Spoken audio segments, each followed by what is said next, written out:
ಬಳ್ಳಾರಿಯ ಬ್ಯಾನರ್ ಗಲಾಟೆ ವಿಚಾರಕ್ಕೆ ಸಂಬಂಧಪಟ್ಟ ಹಾಗೆ ಈಗ ಮತ್ತೊಬ್ಬ ಅಧಿಕಾರಿಯ ವರ್ಗಾವಣೆ ಆಗಿದೆ ಅನ್ನುವಂತ ಮಾಹಿತಿ ಸದ್ಯಕ್ಕೆ ಲಭ್ಯ ಆಗ್ತಾ ಇರೋದು.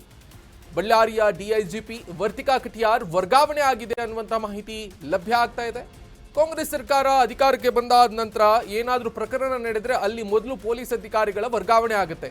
ಮುಂದುವರಿದಂತೆ ಈ ಬಳ್ಳಾರಿಯಲ್ಲೂ ಕೂಡ ಈ ಗಲಾಟೆಯ ವಿಚಾರಕ್ಕೆ ಸಂಬಂಧಪಟ್ಟ ಹಾಗೆ ಡಿಐಜಿ ವರ್ತಿಕಾ ಕಟಿಯಾರ್ ಅವರನ್ನ ವರ್ಗಾವಣೆ ಮಾಡಿದ್ದಾರೆ. ಸಿವಿಲ್ ರೈಟ್ಸ್ ಅಂಡ್ ಎನ್ಫೋರ್ಸ್ಮೆಂಟ್ ವಿಭಾಗಕ್ಕೆ ವರ್ಗಾವಣೆ ಮಾಡಿ ಅವರ ಆದೇಶ ಮಾಡಿದೆ ಸರ್ಕಾರ. ಬಳ್ಳಾರಿ ವಲಯದ ಐಜಿಪಿಯಾಗಿ ಡಾಕ್ಟರ್ PS ಹರ್ಷ ಅವರನ್ನ ನೇಮಕ ಮಾಡಿ ಆದೇಶಿಸಿದೆ. ಬಳ್ಳಾರಿಯ SP ಆಗಿ ಡಾಕ್ಟರ್ ಸುಮನಾ ಡಿ ಪನ್ನೇಕರ್ ಅವರನ್ನ ನೇಮಕ ಮಾಡಿದೆ ಅನ್ನುವುದಾಗಿ ಮಾಹಿತಿ ಲಭ್ಯ ಆಗಿರೋದು. ಗುಪ್ತಚರ ವಿಭಾಗದಲ್ಲಿ DCP ಆಗಿದ್ದಂತಹ ಸುಮನಾ ಡಿ ಪನ್ನೇಕರ್ ಅನ್ನುವರನ್ನ ಈಗ ಬಳ್ಳಾರಿಗೆ SP ಆಗಿ ನಿಯೋಜಿಸಿದೆ ಸರ್ಕಾರ ಅನ್ನುವಂಥ ಮಾಹಿತಿ ಸದ್ಯಕ್ಕೆ ಲಭ್ಯ ಆಗಿರೋದು. ಈಗ ಗಮನಿಸ್ತಾ ಇದ್ದೀರಿ ದೃಶ್ಯದಲ್ಲಿ ಸುಮನಾ ಡಿ ಪನ್ನೇಕರ್, ಆಮೇಲೆ ಈಗ DIG ವರ್ತಿಕಾ ಕಟಿಯಾರ್ ಅವರನ್ನ ವರ್ಗಾವಣೆ ಮಾಡಿರೋದು. ಈ ಘಟನೆಗೆ ಸಂಬಂಧಪಟ್ಟ ಹಾಗೆ ಬಹಳ ದೊಡ್ಡ ಮಟ್ಟದಲ್ಲಿ ರಾಜ್ಯ ಮಟ್ಟದಲ್ಲಿ ಸುದ್ದಿ ಆಗಿತ್ತು. ಇಬ್ಬರು ರೆಡ್ಡಿಗಳ ಒಂದು ಆಂತರಿಕ ಭಿನ್ನಮತಕ್ಕೆ ಇಡೀ ಬಳ್ಳಾರಿ ಹೊತ್ತಿ ಉರಿದಿತ್ತು. ಇಡೀ ಸರ್ಕಾರವನ್ನು ಅಲ್ಲಾಡಿಸುವಂಥ ಮಟ್ಟಕ್ಕೆ ಆ ಪ್ರಕರಣ ತಿರುವನ್ನು ಪಡೆದುಕೊಂಡಿತ್ತು ಅನ್ನೋದಾಗಿ ಈಗ ತಿಳಿದು ಬರ್ತಾ ಇರೋದು. ಸಂಬಂಧಪಟ್ಟ ಹಾಗೆ ಈಗ ಪೊಲೀಸ್ ಅಧಿಕಾರಿಗಳನ್ನ ವರ್ಗಾವಣೆ ಮಾಡಿ ಸರ್ಕಾರ ಆದೇಶಿಸಿದೆ. ಇಂತಹ ಘಟನೆ ಆಗಿರುವಂತಹ ಸಂದರ್ಭದಲ್ಲಿ ಪ್ರತಿ ಬಾರಿಯೂ ಕೂಡ ಕಾಂಗ್ರೆಸ್ ಸರ್ಕಾರ ಪೊಲೀಸ್ ಅಧಿಕಾರಿಗಳನ್ನು ಸಂಬಂಧಪಟ್ಟಂತಹ ಯಾವ್ಯಾವ ಇಲಾಖೆಯಲ್ಲಿ ಇರ್ತಾರೋ ಆ ಅಧಿಕಾರಿಗಳನ್ನು ವರ್ಗಾವಣೆ ಮಾಡಿದರೆ ತಮ್ಮ ತಪ್ಪಿಂದ ತಪ್ಪಿಸಿಕೊಳ್ಳುವಂಥ ಪ್ರಯತ್ನವನ್ನು ಕಾಂಗ್ರೆಸ್ ಸರ್ಕಾರ ಪದೇ ಪದೇ ಮಾಡ್ತಾನೆ ಬರ್ತಾ ಇತ್ತು. ಅದರ ಮುಂದುವರಿದು ಅಧ್ಯಾಯ ಇದು. ಬಳ್ಳಾರಿಯಲ್ಲೂ ಕೂಡ ಪೊಲೀಸ್ ಅಧಿಕಾರಿಗಳ ವರ್ಗಾವಣೆ ಮಾಡಿದ್ದಾರೆ. ಒಂದು ಆರ್ಥಿಕ ಈಗ ಒಂದು ಆಡಳಿತ ಒಂದು ಸುವ್ಯವಸ್ಥೆಯ ಕಾರಣಕ್ಕೋಸ್ಕರವಾಗಿ ಪೊಲೀಸ್ ಅಧಿಕಾರಿಗಳನ್ನ ವರ್ಗಾವಣೆ ಮಾಡಿ ನಾವು ಆದೇಶಿಸಿದ್ದೇವೆ ಅನ್ನೋದು ಕಾಂಗ್ರೆಸ್ ಸರ್ಕಾರದ ಸಮರ್ಥನೆ. ಬಟ್ ಇದು ಎಷ್ಟರ ಮಟ್ಟಿಗೆ ಸಮಂಜಸ ಅನ್ನೋದು ಇಲ್ಲಿ ಮುಖ್ಯ ಆಗುತ್ತೆ. ತಪ್ಪಿತಸ್ಥರಿಗೆ ಶಿಕ್ಷೆ ಆಗುವುದಕ್ಕಿಂತ ಮುನ್ನ ಈ ರೀತಿಯಾಗಿ ಪ್ರಕರಣಗಳು ಬೆಳಕಿಗೆ ಬಂದಿರೋದು. ಈಗ ಮೊನ್ನೆ ಉಡುಪಿಯ ಕುಂದಾಪುರದ ನೇರಳಕಟ್ಟೆಯಲ್ಲಿ ಬಸ್ ಅಪಘಾತಕ್ಕೆ ಸಂಬಂಧಪಟ್ಟ ಹಾಗೆಯೂ ಕೂಡ ಅಲ್ಲಿನ ಪೊಲೀಸ್ ಅಧಿಕಾರಿ ತಲೆದಂಡ ಆಗುತ್ತೆ ಅಂತ.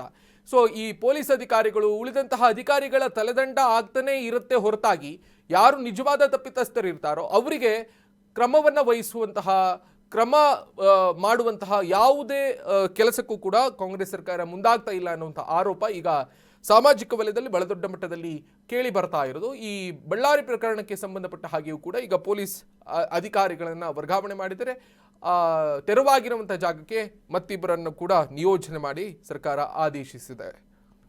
ಈ ಪ್ರಕರಣಕ್ಕೆ ಸಂಬಂಧಪಟ್ಟ ಹಾಗೆ ಗಮನಿಸ್ತಾ ಇದ್ದೀವಿ ನೀವು, DIGP ವರ್ತಿಕಾ ಕಟಿಯಾರ್ ಅವರ ವರ್ಗಾವಣೆ ಆಗಿದೆ.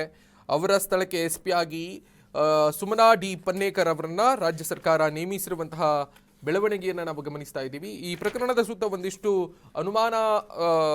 ಅನುಮಾನದ ಹುತ್ತ ಬೆಳೆದಿತ್ತು.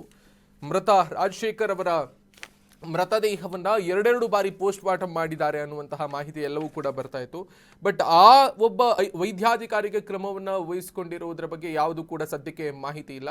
ಬಟ್ ಯಾರೋ ಒಬ್ಬರು ಪೊಲೀಸ್ ಅಧಿಕಾರಿ ಅವರನ್ನ ವರ್ಗಾವಣೆ ಮಾಡೋದು, ಅವರನ್ನ ಸಸ್ಪೆಂಡ್ ಮಾಡೋದು, ಇದನ್ನ ಪದೇ ಪದೇ ನಾವು ನೋಡ್ತಾ ಇದ್ವಿ.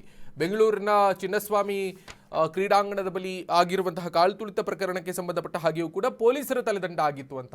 ಯಾರದ್ದು ತಪ್ಪಿತೆ ಅವರ ತಲೆದಂಡನೋ ಅಥವಾ ಅವರ ವಿರುದ್ಧವಾಗಿ ಕ್ರಮವನ್ನು ವಹಿಸೋದು ಸರ್ಕಾರ ಈವರೆಗೂ ಕೂಡ ಮಾಡ್ತಾ ಇಲ್ಲ ಅಂತ. ಕಳೆದ 2.5 ವರ್ಷದಿಂದಲೂ ಕೂಡ ಕಾಂಗ್ರೆಸ್ ಸರ್ಕಾರ ಈ ರೀತಿಯ ಒಂದು ಚಾಳಿಯನ್ನ ನಡೆಸಿಕೊಂಡು ಬರ್ತಾ ಇದೆ. ಸೊ ಹಾಗಾಗಿ ಇದು ಸಾರ್ವಜನಿಕ ವಲಯದಲ್ಲಿ ಒಂದಿಷ್ಟು ಆಕ್ರೋಶಕ್ಕೂ ಕೂಡ ಕಾರಣ ಆಗಿದೆ ಅನ್ನುವಂಥದ್ದು. ತಪ್ಪಿತಸ್ಥರು ಯಾರಿದ್ದಾರೆ, ಈಗ ಆರೋಪಗಳು ಇಬ್ಬರ ಕಡೆಯೂ ಕೂಡ ಇದೆ ಅಂತ.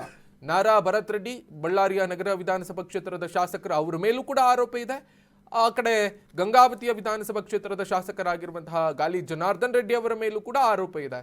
ಆ ಆರೋಪಿಗಳನ್ನು ವಿಚಾರಣೆ ಮಾಡೋದು, ಅವರನ್ನ ತನಿಖೆ ಮಾಡೋದು, ಅವರಿಗೆ ಸಂಬಂಧಪಟ್ಟ ಹಾಗೆ ಇರುವಂತಹ ಪ್ರಕರಣ ಆಗಿರುವ ಕಾರಣಕ್ಕೋಸ್ಕರ ಅದರ ಸುತ್ತ ತನಿಖೆ ಮಾಡುವುದನ್ನು ಬಿಟ್ಟು ಎಲ್ಲೋ ಇರುವಂತಹ ಅಂದರೆ ತಮ್ಮ ಕಾರ್ಯದಲ್ಲಿ ನಿರತರಾಗಿರುವಂತಹ ಪೊಲೀಸ್ ಅಧಿಕಾರಿಗಳ ವಿರುದ್ಧವಾಗಿ ಈ ರೀತಿಯಾಗಿ ವರ್ಗಾವಣೆ ಆದೇಶ, ಅವರ ವಿರುದ್ಧವಾಗಿ ಕ್ರಮವನ್ನು ತೆಗೆದುಕೊಳ್ಳುವುದನ್ನು ನಿರಂತರವಾಗಿ ಕಾಂಗ್ರೆಸ್ ಸರ್ಕಾರ ಮಾಡ್ತಾ ಇದೆ. ಅದರ ಮುಂದುವರಿದ ಭಾಗ ಅನ್ನುವ ಹಾಗೆ ಬಳ್ಳಾರಿಯಲ್ಲೂ ಕೂಡ ಈಗ ವರ್ಗಾವಣೆಯ ತಂತ್ರಕ್ಕೆ ಕಾಂಗ್ರೆಸ್ ಸರ್ಕಾರ ಮೊರೆ ಹೋಗಿರೋದು.